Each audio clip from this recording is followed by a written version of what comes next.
માનવન દસ્તુરજી સાહેબ, દસ્તુરજી ટેમ્પટન, આજના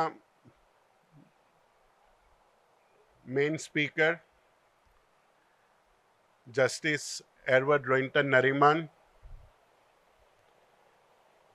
મારા નવ કુટુંબ અથોના અંજુમનના મારા સભ્ય એડવર્ડ ફિરોઝ અંડિયારુજીના, મારા વાલા હમદીનો, ઈરાન શાહની 1304 સાલગીરી તમને આપ સૌને મુબારક.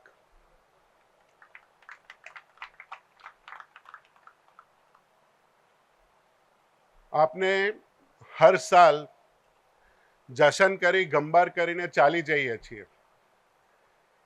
So this time we thought that let us also eat some food which will increase our knowledge.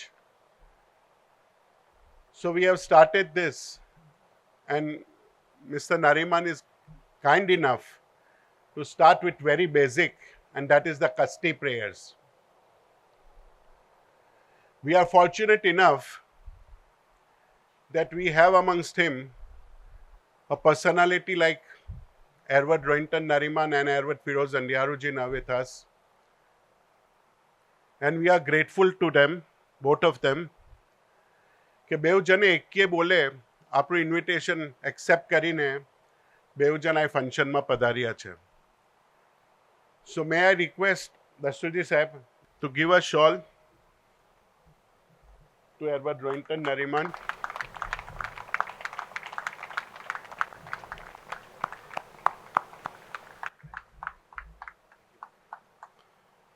Sorry, a small token. Thank you from a very large person. And Firoz, thank you for coming and honoring us. Thanks. I won't take much of the time, and I will hand it over to Mr. Firoz Andiarujina, who will introduce our main speaker. And once again, thank you very much, all of you, for being here. ને Iran શાહના આશીષો અને એવનની દુઆઓ તમારી ઉપર, તમારા કુટુંબની ઉપર હંમેશા ને હંમેશા ઉતરતી રહે. And according to the lines of Kavi Ardeshar Khabardar, who had written a very wonderful garbo on Iran Shah, we'll just pray કે ઈરાન શાહ ધકતા ને તપતા રહેજો આ સ્થાનમાં, રસ્તા ખેત સુધી તમ તેજ, જલો સદા ainજ, ટપોરે ટપોરે ઈરાન શાહ.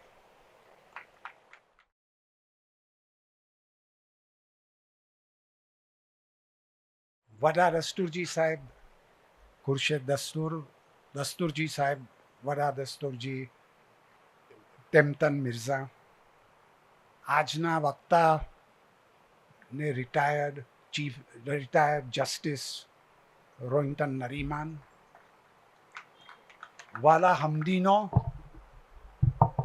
ને પારસી કોમના ફિદાગીરીઓ કે જે લોકોએ આજે ગમે તેમ કરીને કષ્ટ ઉઠાવીને બી આજે પાક ઈરાન શાહના વરસને દારે આડર મહિનો ને આડર રોજે આવી ને સાહેબના નમન કીધા. આજે ઘણો વખત પછી આપણા દસ્તુરજી સાહેબે ઘણો જ નોવેલ ને ઇનોવેટિવ આઈડિયા મૂક્યો કે આડર મહિનાના પરબ પર ઈરાન શાહના વરસને દારે ગંબાર કરીએ, ખાઈ પીને જાઓ, પણ સાથે જો કંઈ લેક્ચર ને જ્ઞાન સમજો તે ઘણી મોટી વાત છે.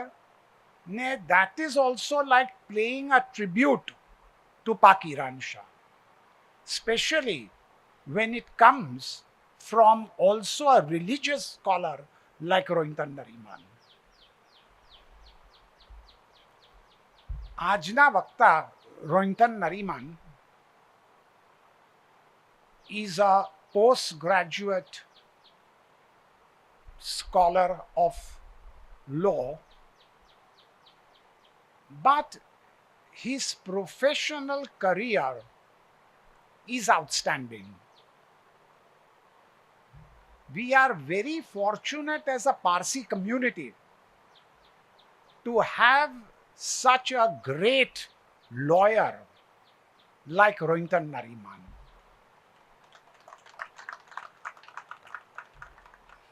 He is also the former Solicitor General of India.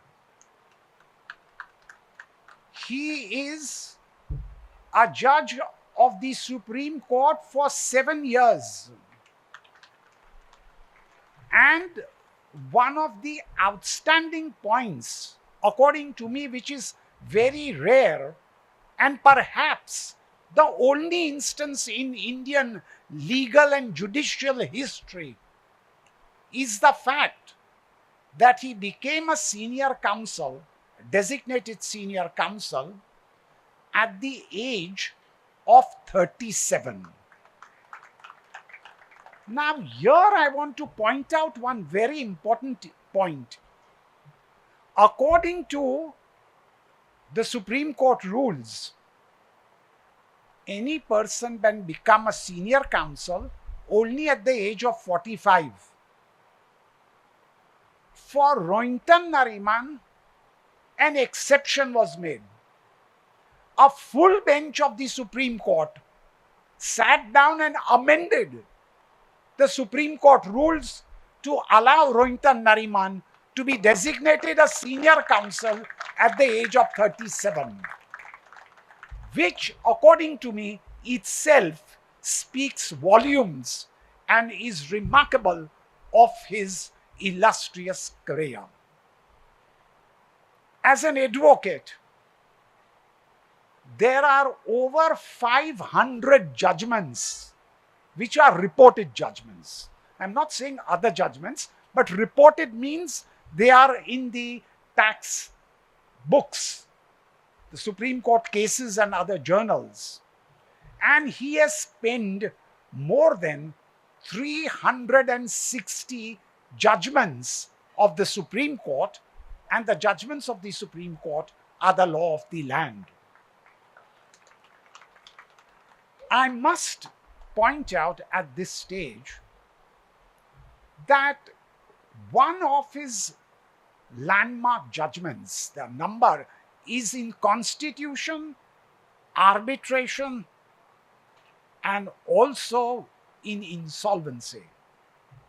But I, being a taxman, I have to remind him that one of the leading judgments delivered by him, a 3-member bench, was in the field of taxation, dealing with the sales tax and the goods and service tax, dealing with the, whether you are aware, Calcutta Presidency Club. It's a landmark judgment dealing with the dealings between members as far as the service tax and the GST is concerned. But one judgment which stands out in present context and time is his judgment where right of privacy, he has given the judgment, is a fundamental right. So the entire scope is extended, and that prompted the international human rights to make him one of the 5 leading warriors of democracy. Mr. Nariman is an avid music lover with a deep knowledge and insight in music, including classical works like Beethoven. He has also delivered number of lectures on religion, including the Zoroastrian religion and comparative relationship with other religions. He has the unique distinction to be at the House of Lords in UK an address there on the origin and working of the British Parliament. A very rare opportunity to address the House of Lords. Mr. Nariman also has delivered various more than 35 keynote addresses and memorial lectures. But out of them, the leading ones, a number of leading ones, is the Nani Palkhiwala Memorial Lecture and a very unique concept, Mahatma Gandhi and mediation. Today, Rohinton Nariman is speaking on the Kusti prayers. That is extremely significant, but more significant in the light of the fact that he has addressed the Parliament of Religion in Chicago in 2023 to commemorate Swami Vivekananda's original lecture which he delivered on religion in Chicago in 1893. So, ladies and gentlemen, today we have that person of a stature like Swami Vivekananda, who is giving that knowledge, who has been called upon in Chicago and now by our Dasturji in Udwada to deliver the commemorative speech on an important basic issue of Sadre Kusti. He has also delivered a unique lecture, and that is spirituality and law. It's a very, very complex subject. So the man is totally versed and knowledgeable in religion.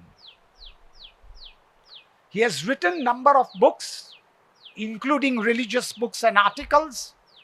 He is also having a book on Gathas, and his interpretation of Gathas has been phenomenally good and exceptionally well received.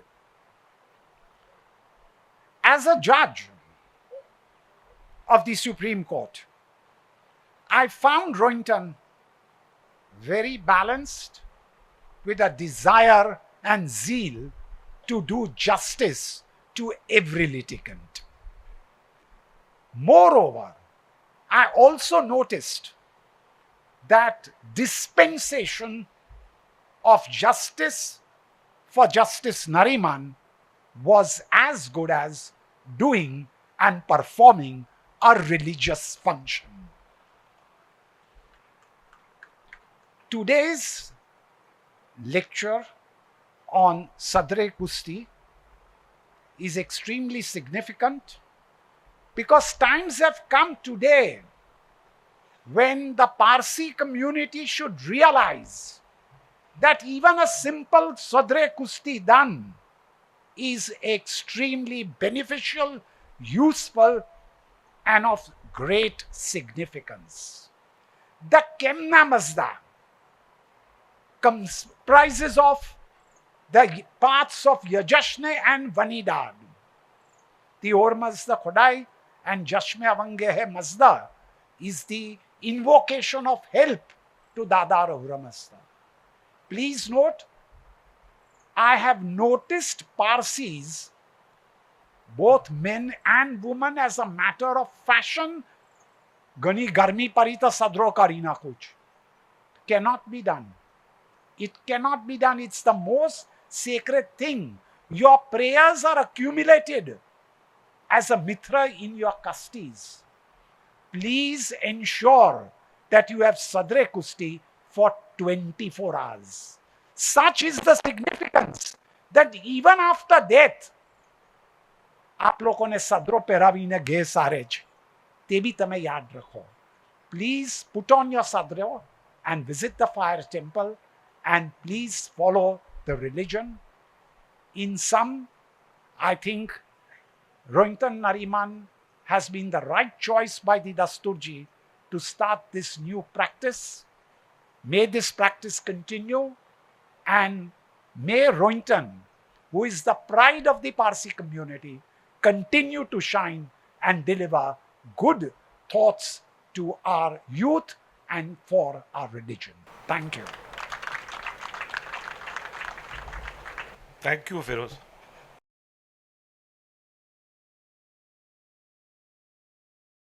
Being flanked by two Vadar Dasturjis, I am a little intimidated. My dear friend Karset, our dear Tempton, congratulations, heartiest congratulations to you.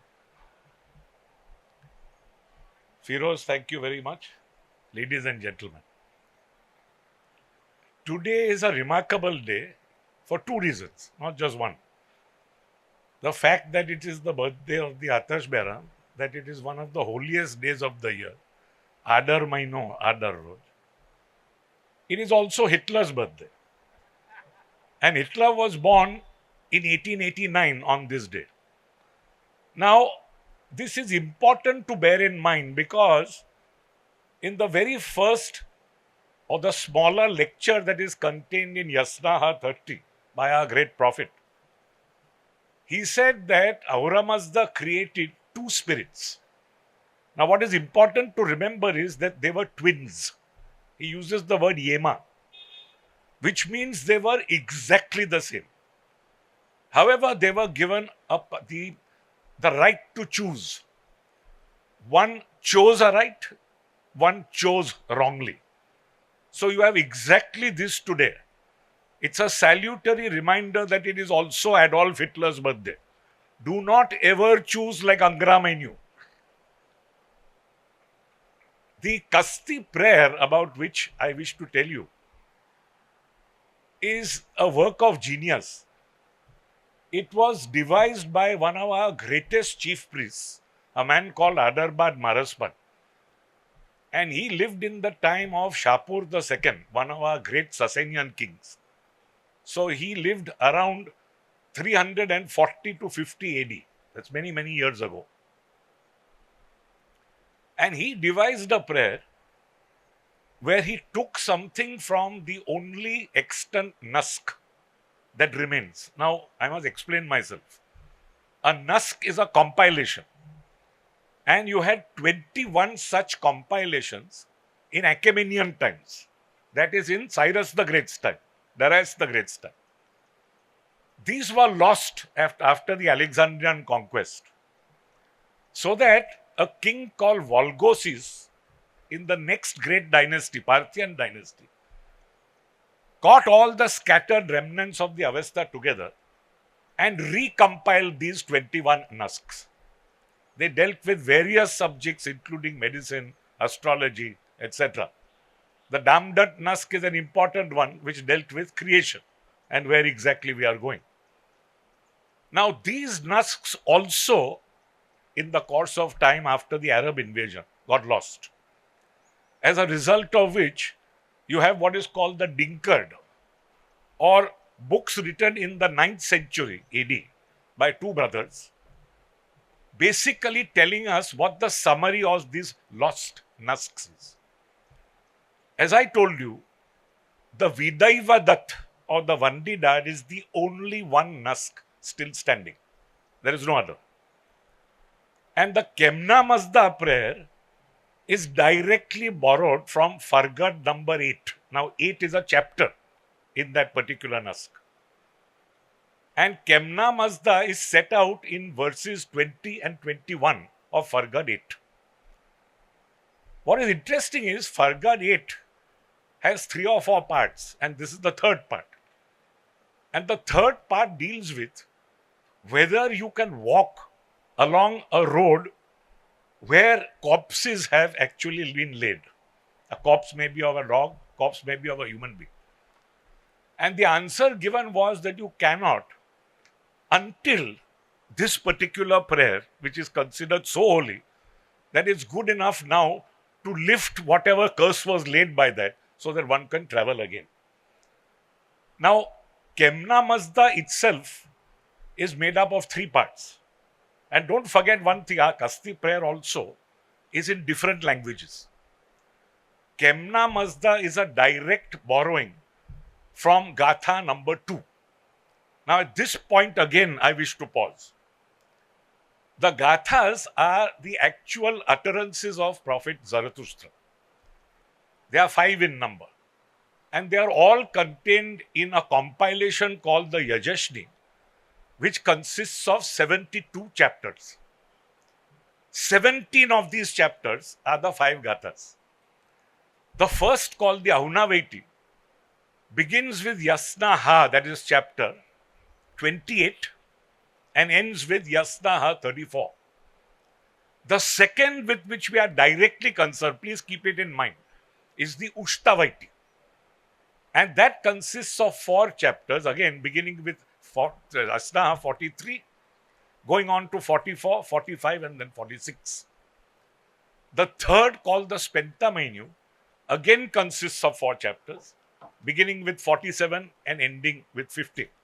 And then we have the last 2, which are chapters 51 and 53 respectively. Now, what was the need to tell you all this? Because Kamna Mazda, which is in 3 parts, is bodily lifted from 2 verses of the second, that is the Ushtavaiti Gatha. The Ushtavaiti Gatha is a remarkable Gatha because it begins with one of the greatest declarations ever made. Ushta ammai yammai ushta kammai chit, which is happiness that is born from illumination. The word ushta comes from usha, light is also involved. So happiness that is born of light will be given to anybody who himself gives such light to others. It's a very, very beautiful opening statement of any prayer anywhere. And the Ushtavaiti Gatha is the Gatha from which Kemna Mazda is borrowed. Now, Yasna Ha 46, you remember I told you, 43 is the first, 4 second, 5, and then 6. So the 4th chapter.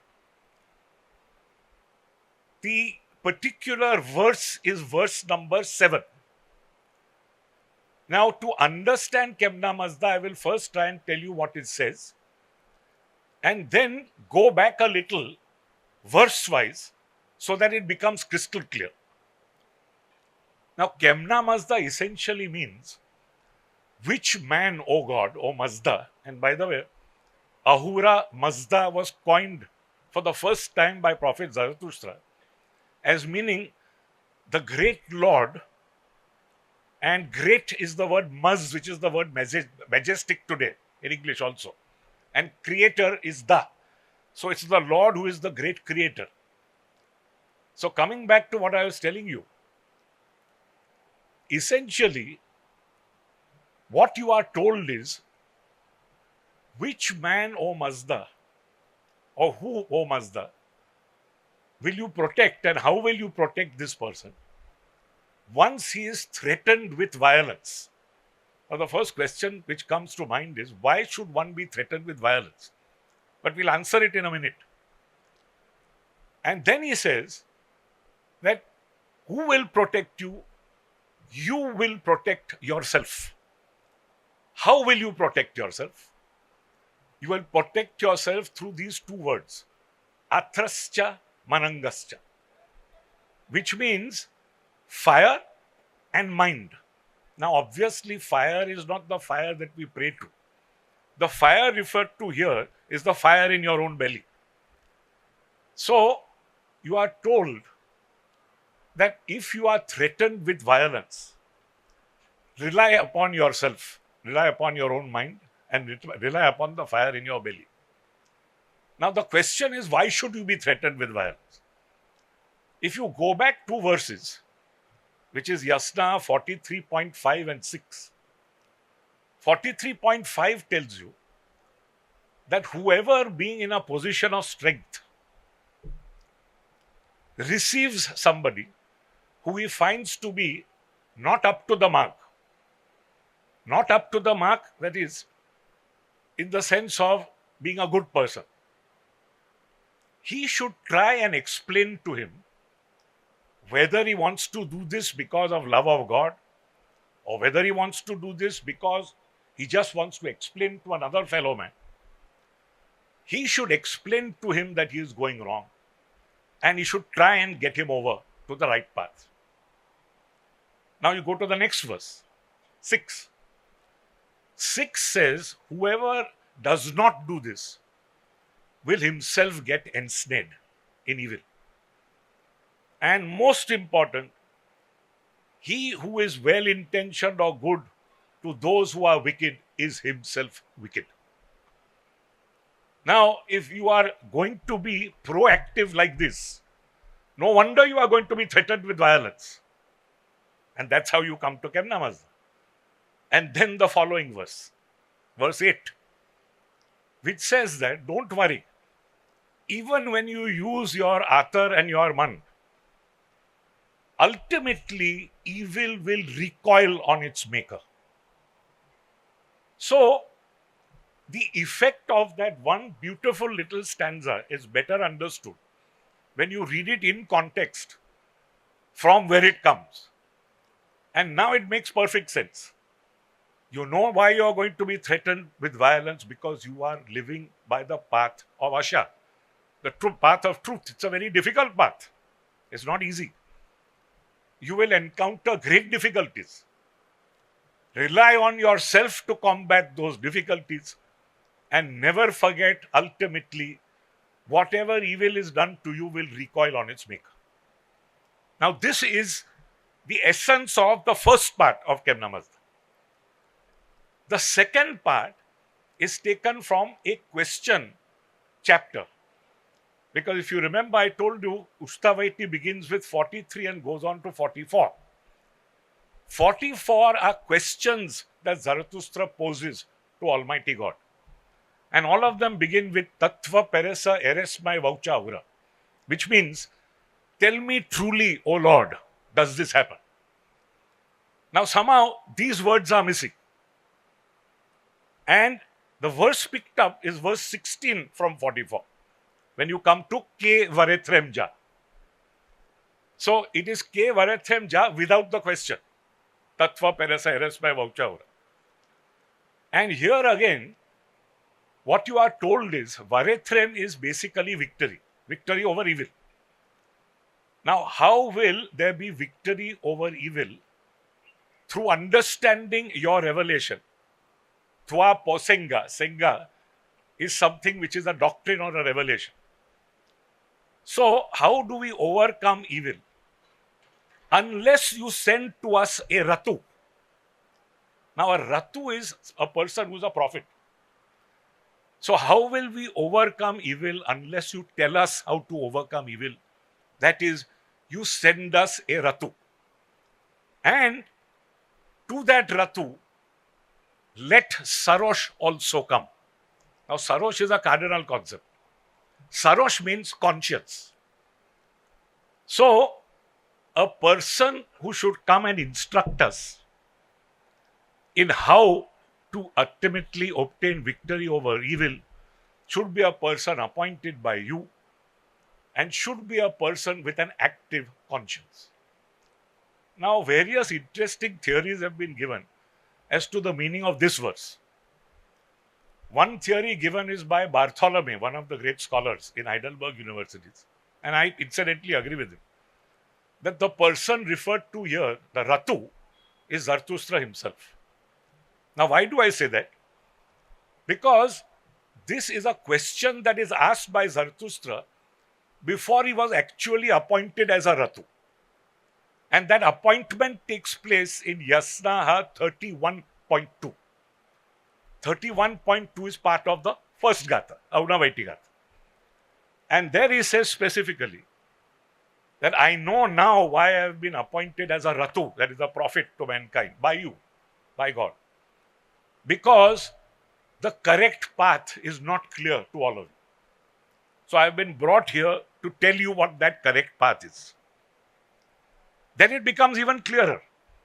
Because when you go to Yasnaha 43.12, which is the very first chapter of that same Ustavad Gatha, Zarathustra there again says, Thank you, O Lord, for giving me Sarosh. So it becomes crystal clear now, once you read this in the light of these two verses, that the person referred to here is not some guru on earth. It is Zartos Sahib himself.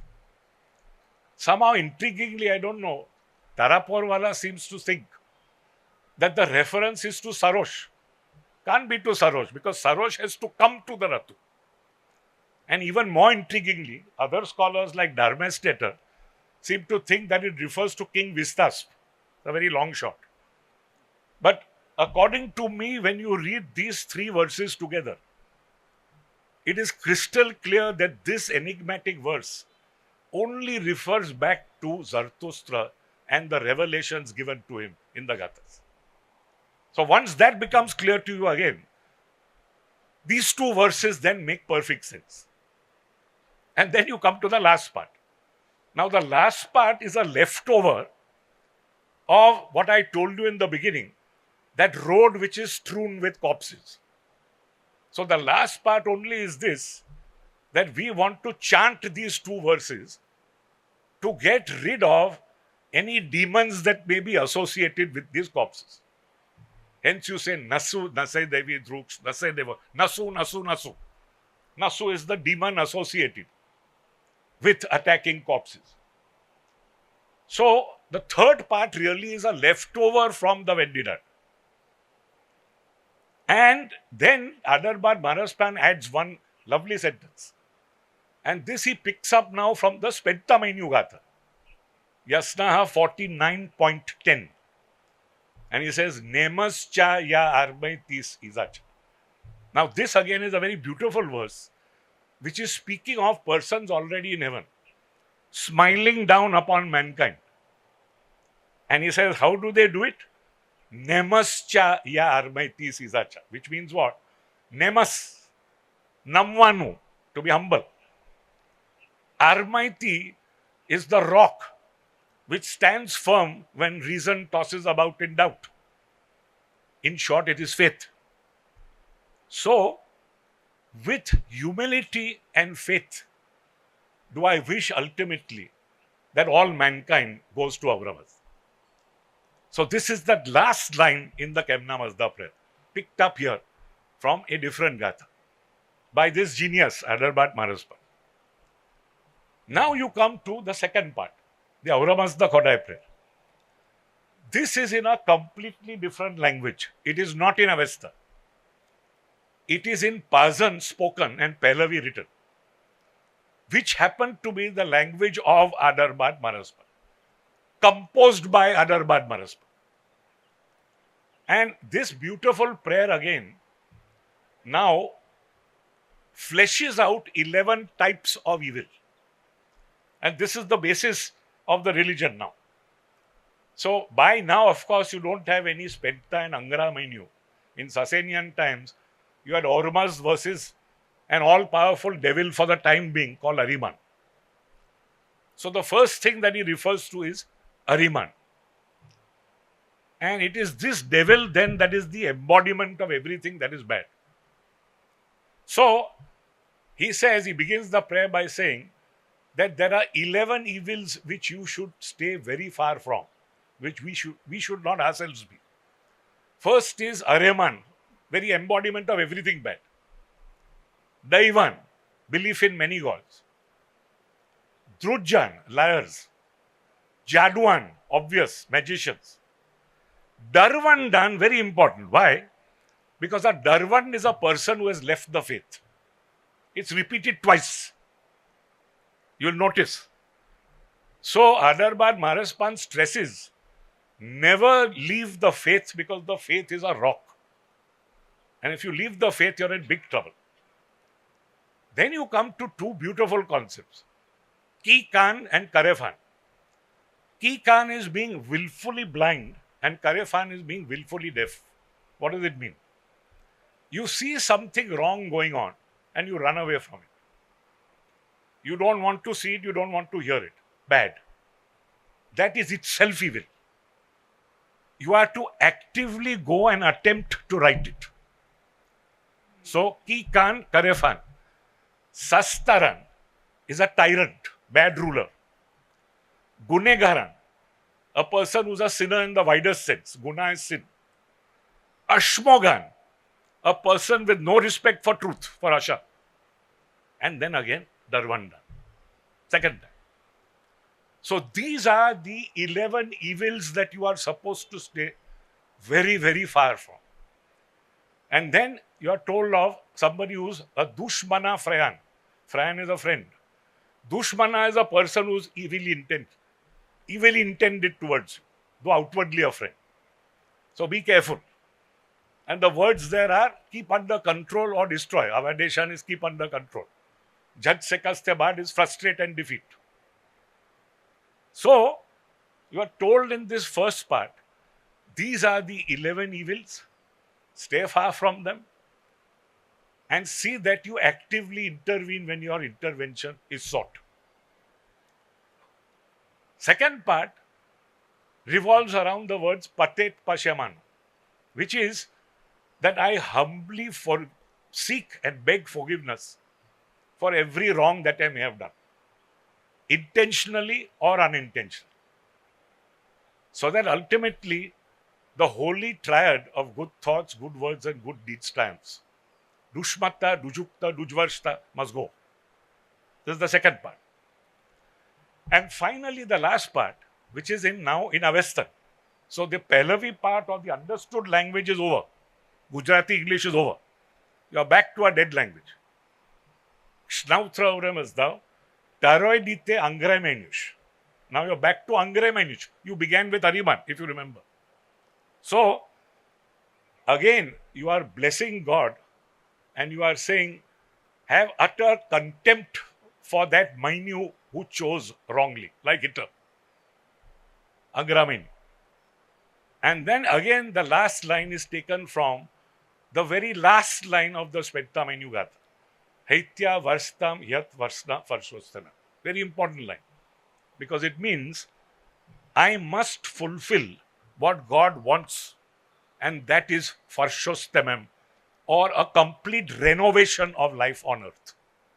By behaving like this and making others behave like this, everybody finally will get ready for Frashokereti, which is the resurrection, which is to come. Now, this is your second part of your Kasti prayer. Then you come to the two most fundamental prayers, because you have to tie your Kasti while saying Yatha and Ashem. I'll begin with Ashem.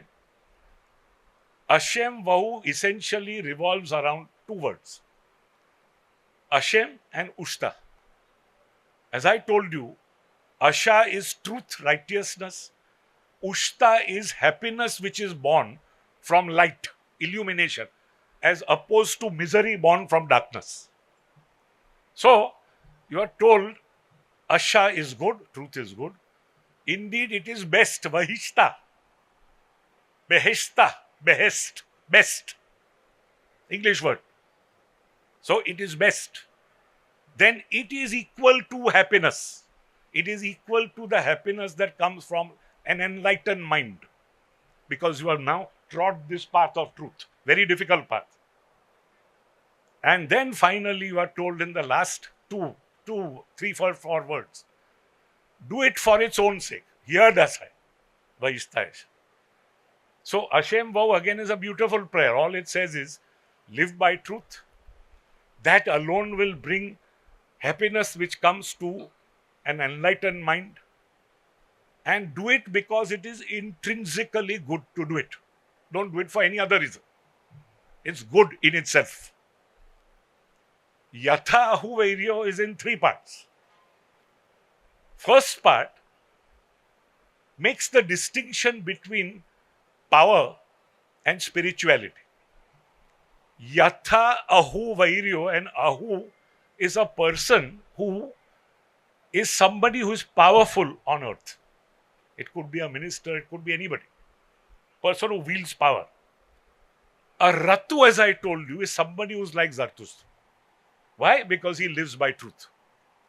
So the first part only tells you, Yatha Ahu Vairyo, just as this person appears to be very powerful.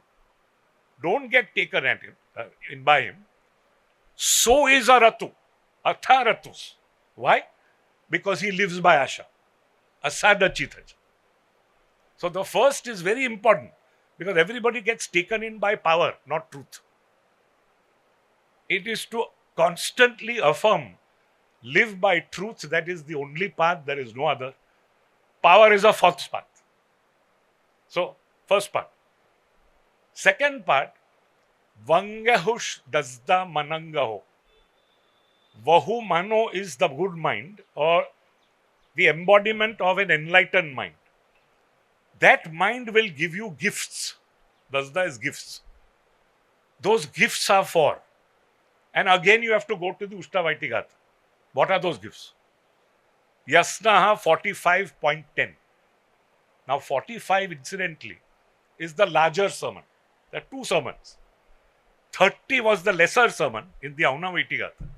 And 45.10 comes just after 45.8, which you must remember because it is the single most important verse, according to me, in the entire Gathas. 45.8 essentially says that I wanted to see God, I Zarathustra, and I have now seen God with what? With my mind's eye. Chasmaini vyadaresim. With my mind's eye. What did God tell me? First thing he told me was live by good thought, good word, good deed. First thing. That is where this holy triad appears for the very first time. Anywhere. So the moment he sees God with his mind's eye, God tells him live by umatta ukta uvarsa. And that's the short way in which to get to me, and I am in Garodiman. I God. What is Garodiman? Two words we use today. Gavanu, Deman, domain. So the domain of the song, heaven. Now, after this all-important verse comes 45.10. And we come back now to what are those gifts? Vangahush dasda manango. There are four. Tevishi, Utayuiti, Hu Urvatat, and Ameretat. Two gifts come to you during life, two will come after you die. Tevishi and Utayuiti essentially mean strength of character. Tevishi means strength of, how will you get strength of character? Because you are going to be threatened, don't forget, with violence. You have to be strong to protect yourself. So you will get Tevishi. Utayuiti means life is now taken on a different meaning altogether for you. Because now you've been told Zarathustra's revelation. And finally, if you live by Zarathustra's dictum in the Gathas, finally you will become who? Your urva, that is your soul, becomes whole. Whole in the sense of being able to coexist peaceably with everybody else. There cannot be war, there cannot be violence. So, once you are in the who state, it is then that you become immortal, Ameretat. So, these are the four gifts spoken of in the second part of Yathahuvedi. You realize how complex this is and how beautiful. So, Vangehush dasda manangaho. Dasda takes you to 45.10. Four gifts. When do you get these four gifts? Shauthananam. When you do good deeds. Anghehush mazdai. In this life, for love of God. So, when you do good deeds right now for love of God, this is what you will get. Two gifts here, two gifts in the hereafter. And finally, the last part. Ke varethremja, the absolutely last part, Shatrem cha urai, aim, drigubhyo dadad vastarem. Now, the key words here are vastarem and drigu. A vastarem in the old days meant any person, it was a herdsman. A drigu is somebody in need. So, if you as a person help somebody in need, God's own strength will come in time and help you. So when you tie up Yathavavediyo again, what does it mean? Number one, it reaffirms Hashem vow. It says, don't go down the power route. Stay on the truth path first. Second, you will get these 4 mental gifts only if you do good in terms of deed, right now for love of God. And finally, if you do charity in the widest sense of the word, you help anybody in need, God Himself will help you. So, these 2 beautiful prayers are therefore then intoned while you tie your Kusti. Your Kusti itself is made of 72 threads because that commemorates the Yajashni and its 72 chapters in which the Gathas are contained. It's tied round twice, which means you have 3 strands. Humatta, Hukta, Uvarsa. You have 1 knot here, 1 knot behind. That knot, I would like to tell you, my own interpretation of that knot would be that it tells you there's only one God. And that one God can be seen in His creation, but is otherwise unseen behind you. Otherwise unseen. And He's apart from His creation. And above all, you wear it on this white sadra. Never sully it, never let it get even grey. It must remain white with your deeds. And always remember to be nemanna, humble, because this little pocket here shows you that whatever you can do, it will not go beyond this little pocket. So be humble along with it. And now finally the last part. Jasame avange mazda means come to my aid, O God. And the last thing is a declaration of the belief in the faith. Mazda yasno ammi, mazda yasno Zarathustris. That I believe in what Zarathustra preached and the Mazda Yasni faith. And I will always be obedient to Humatta, Hukta, Uvarsta, which is good thought, good word, good deed. And then 4 keywords. Fraspayok Hedram, Nidhas Neithisham, Khaitwadatam Ashaun. The first, Fraspayok Hedram, is a person who mediates, who brings quarrels to an end. A peacemaker. Very important.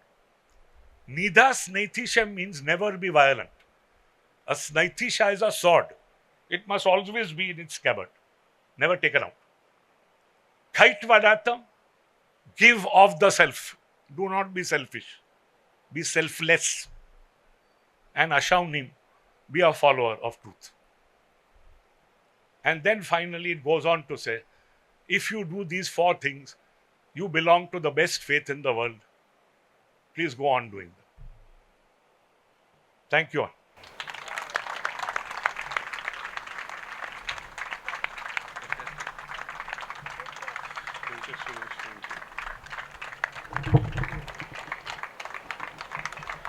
That was a wonderful speech. Linton, thank you so much for being here and making this day a very memorable one. Firoz, I would like to thank you also. As we all know, last couple of months back, Udwada had its second high priest, Dasturji Temtan Mirza, who was appointed by the Anjuman. So everything is happening is good. And from good we move to the best things. Your lunch is awaiting you. But before that, I would like to thank the sponsors for this meal. Year after year, it is sponsored by Sir Dinsha Manikji Petit Charities.